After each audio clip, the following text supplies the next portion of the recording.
आ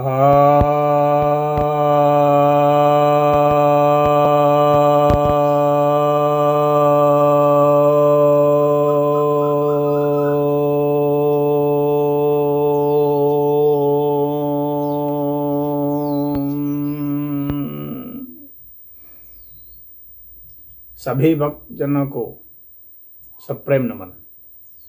भक्तों, आज मैं आपके समक्ष महर्षि पतंजलि द्वारा रचित योग सूत्र ग्रंथ के चौथे अध्याय, जिसे कैवल्यपाद भी कहते हैं, के 13वें सूत्र की व्याख्या करने जा रहा हूं। यह 13वां सूत्र कहता है, ते व्यक्त सूक्ष्म गुणात्मानः, अर्थात वे यहाँ धर्मों के लिए है। तो वे जो धर्म हैं ये प्रकट और सूक्ष्म गुण स्वरूप है।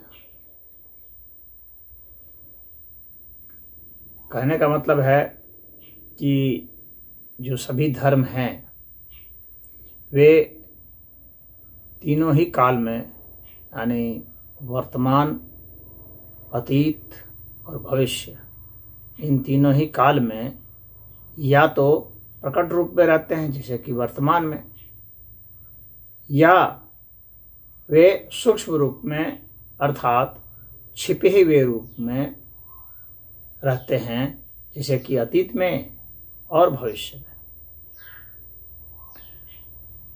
और ये जो रहते हैं ये किस कारण से रहते हैं, इसका मुख्य क्या है? ये गुण स्वरूप होने के कारण ऐसा होते हैं। यह जो त्रिगुण है, सत, रज और तम, ये तीन गुण इन्हीं के कार्य के स्वरूप में है। चाहे यह भौतिक शरीर हो, चाहे इंद्रियां हो, चाहे तन्मात्राएं हो, पंचभूत हों, या अंतःकरण हो, बुद्धि हो, या महतत्व हो, प्रधान हो, मूल प्रकृति। तो चाहे मूल प्रकृति प्रधान हो, चाहे भौतिक तत्व हो, यहाँ तक जितना भी रेंज है, सभी रेंजों में मूल रूप से ये गुणों के ही कार्य हैं, गुणों के खेल हैं। वे सारे गुण जो है उसमें निहित रहते हैं, लेकिन सूक्ष्म रूप से रहते हैं। पता नहीं चलता है हम लोग को जो बाहर दिखता है वह तो एक स्वरूप दिखता है। वो माया के रूप में जो हम देखते हैं कि लगातार ये बदल रहे हैं, तो बदलते हुए स्वरूप को हम देखते हैं। वे क्षण भर भी स्थिर नहीं रहते हैं। इतने तेज उसमें बदलाव होता है, लेकिन बदलाव के हम पूरे रेंज को नहीं देख पाते हैं, तो हमें लगता है कि कुछ कुछ स्थिर जैसा लगता है। तो इस इंद्रजाल में हम फंस जाते हैं। हम सोचते हैं कि स्थिर है, परंतु मूलतः वे बदलाव को प्राप्त हैं। और वे जो बदलाव हैं वो क्यों हो रहे हैं? गुणों के कारण हो रहे हैं। ये गुण ही जो है आपस में क्रिया प्रक्रिया कर रहे हैं और इनका कॉम्बिनेशन बन रहा है। सत का, रज का, तम का, इन तीनों का कॉम्बिनेशन बन रहा है लगातार। जैसे मिक्सचर इनका है, सत रज भी मिल गया, या रज सत मिल गया, या तम मिल गया सत से, या तम मिल गया रज से। तो इनका भिन्न भिन्न अनुपात हो गया मिलने में भी। इस प्रकार से यह जो है बदलाव को प्राप्त होते रहते हैं। ये तम क्या है? देखिए, अगर विज्ञान की भाषा में कहा जाए तो तम का मतलब होता है अंधकार। तो ये डार्क एनर्जी और डार्क मैटर जो है, डार्क फोर्स जो है, वो तम है। और ये रज क्या है? रज जो है यह मैटर है और एंटी मैटर है। ये रज है, इसको सामान्य फोर्स कहते हैं। और सत क्या है? सत इन सब की जो प्रेरणा होती है वह काफी सूक्ष्म रूप में विद्यमान है।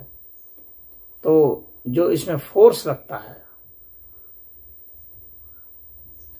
वह फोर्स इन मैटर के साथ ज्वाइन कर जाता है, और एंटी मैटर के साथ ज्वाइन कर गया और डार्क मैटर के साथ ज्वाइन कर गया, डार्क फोर्स के साथ ज्वाइन कर गया, और इसके साथ ही ये सब रिएक्शन देता रहता है। तम मतलब अंधकार, सत मतलब प्रकाश, और रज का मतलब हो गया ये मध्य का क्षेत्र जो कि पदार्थ के रूप में दिखता है। यानी आप समझ सकते हैं, जैसे साइंस की भाषा में अगर कहा जाए तो ये सब मेजॉन्स वगैरह जो हैं, तो ये सारे मिल करके किसी घटना को अंजाम दे रहे हैं। तो इस तरह से ही ये जो गुण हैं वे उसमें छिपे रहते हैं, वे प्रकट नहीं होते हैं। तो यह मैंने आपको उदाहरण समझाने के लिए कहा है। तो वे जो गुण हैं वो जो मैंने अभी कहा इनसे भी सूक्ष्म है वे, यानी मैटर से भी सूक्ष्म है वे। उससे फिर मैटर उत्पन्न होता है, परमाणुओं से भी सूक्ष्म है काफी ये जो गुण है। लेकिन अब वैसे ही स्वरूप के जैसे स्वरूप मैंने बताया, बस एक स्टेप और पीछे। और इनके इस प्रकार के क्रियाकलाप से, इनके सम्मिश्रण से यहाँ पर वस्तुएं बदलती हैं और बिगड़ती हैं, और ये निरंतर इनका सिलसिला चलता रहता है। तो मूलतः है यहाँ पर यह पतंजलि जी बतलाना चाहते हैं कि यहाँ सूक्ष्म रूप से गुण स्वरूप जो है वे चल रहे हैं, जो हमें देखने में नहीं आ पाते हैं। हम उनके ऊपरी ऊपरी स्वरूप को देखते हैं बस, लेकिन अंदर से वास्तव में वो गुण स्वरूप है। तो इसमें इतना ही। ओम।